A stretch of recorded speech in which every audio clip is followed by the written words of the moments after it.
So Jim, what do you think the score's going to be today? I'm hopeful for a Dundee win, but hopeful. No dead confident as you usually would be. I was pretty confident after the first couple of games with Kilmarnock and Rangers. I was witness both of them, so I thought got a good shout against United. Just didn't turn up. Didn't turn up at all. So it's going to be tricky. Motherwell's always a hard team to beat. They're workmanlike, like George was saying earlier on, coming up the road. If we've got players that we can get in the last third and press them, they play a wee bit like Dundee used to play under Neil McCann, where they like to play out for the back and whatever. If Dundee could get guys and get them under pressure and get on top of them early, I don't think their keeper's the best in the world either. So if we can get a few bars in on top of him, hopeful. Stephen Presley's first season in charge. He wasn't everybody's first choice, to put it lightly. How have you made him so far?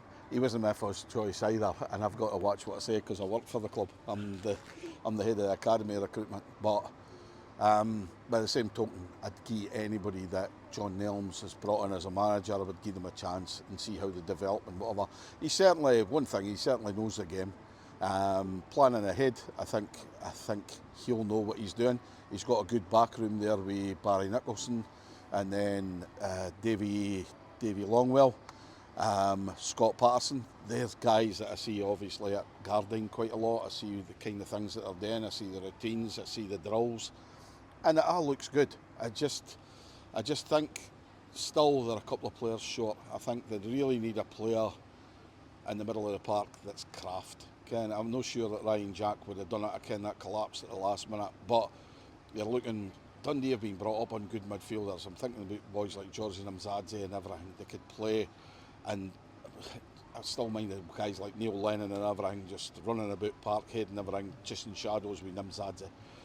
Beto Carranza, these guys, they were great midfielders. Gavin Ray, down in Scotland, in for a box-to-box midfielder. We didn't hear anything like that, and he's been left inheriting a wee bit of a short squad. I think that if he could get a couple of bits of quality in, especially players that he wants, and the good thing about him, what I'll say about him is he's not been rushed into any panic biz, and he's done all right, and he'll stand by that, and he'll find his sword the same way, you would imagine. But he seems to be a guy that kens what he's doing, and he's brought in a good backroom team. Like I said, you're hopeful that if you get that stability. I remember him speaking to the local paper just a wee while ago there.